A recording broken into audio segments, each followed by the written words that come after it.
Alam mo, posible ito, no, na magkatuluyan talaga si Kim at si Paolo. Lalo na yung lalaki, no, noon pa pala, crush niya si Kim. Ano naman depende naman kung gaano mo kamahal yung isang tao. Kung willing kang maghintay. Pero syempre, masarap pa rin pag nandyan siya, kayakap mo, maawakan mo, nandyan sa tabi mo.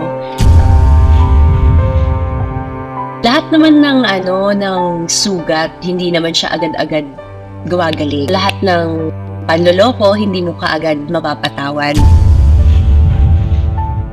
Ganun talaga, iniwan mo na Iniwan mo na. Bakit kung mapapalik ka? Bakit hindi mo iniiwan? Dali lang! Sige, Walang ganun! Pero yun nga, may time at yun nga, may oras na kailangan daanan yung proseso. Lahat na nangyayari sa buhay natin, hindi naman yun by chance or by accident. Lahat naman na nangyayari sa buhay natin is written. And ginawa na yun. So, mas madaling tanggapin lahat na bagay. Narito ang pasabog na balita tungkol kina Kim Chiu at Paolo Avellino. Alam niyo bang may sagot si Kim Chiu sa mga alegasyon ng mga netizens tungkol sa kanya? Tara, alamin natin ang buong detalye. Panoorin ang buong video. Kumusta mga idol? Mayroon naman tayong bagong chika sa inyo. Bago yan, welcome sa channel ni Mr. JV. Alam niyo ba na masyadong nasaktan si Kim Chiu sa paghihiwalay nila ni Sian Lim?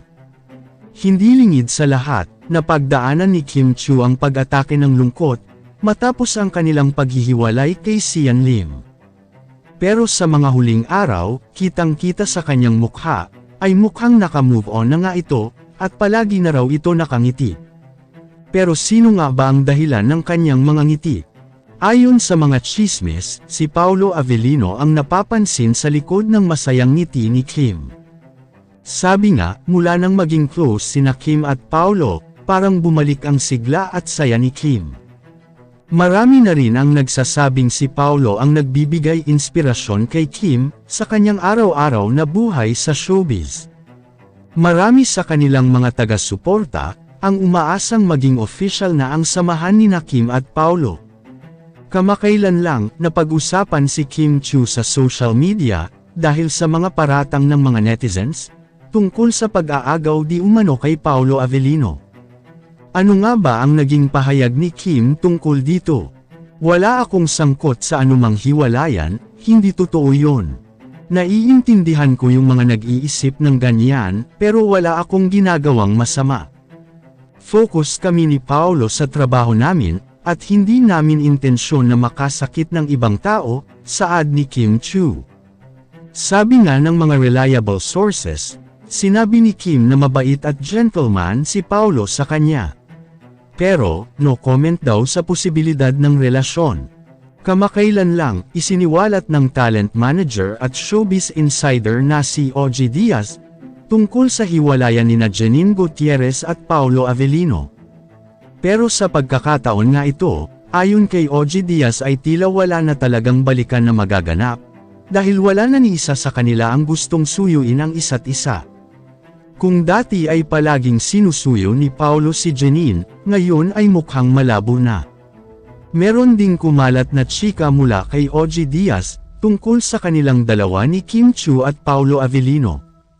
Sa isang episode ni OG Diaz, nagbigay siya ng insight tungkol sa nangyari. Sabi ni OG, bagay daw si Kim at Paolo, at boto siya para sa dalawa. Kung sakaling single si Paolo, bagay sila ni Kim, maganda kasi ang chemistry ng dalawa. Gayunpaman, hindi mawawala ang negatibong reaksyon ng mga netizens. Hindi raw maganda ang ginawa ni Kim Chiu sa pang-aagaw nito, kahit sabihin pa daw niya na si Paolo Avellino ang unang nag-move sa kanya, ay mali pa rin ang ginawa ni Kim dahil nakakasira siya ng relasyon. Gayunpaman, hindi natin masasabi kung mang-aagaw ba talaga si Kim Chiu, dahil wala pa naman direktang sinasabi si Kim tungkol sa kanila ni Paolo Avellino.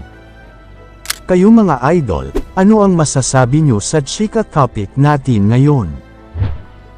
At syempre bago tayo magtapos sa ating video, ay inaanyayahan ko kayo na mag-like sa ating Facebook at mag-subscribe na rin sa YouTube, dahil malaking tulong na ito sa pag-grow ng aking channel, upang mas lalo pa ako na magsipag sa pag-upload ng mga videos na kagaya nito. Hindi naman ako nagmamakaawa sa inyo mga idol, pero sana maawa na kayo. Hanggang dito na lang ang ating video, maraming salamat sa inyong pagtambay, bye-bye!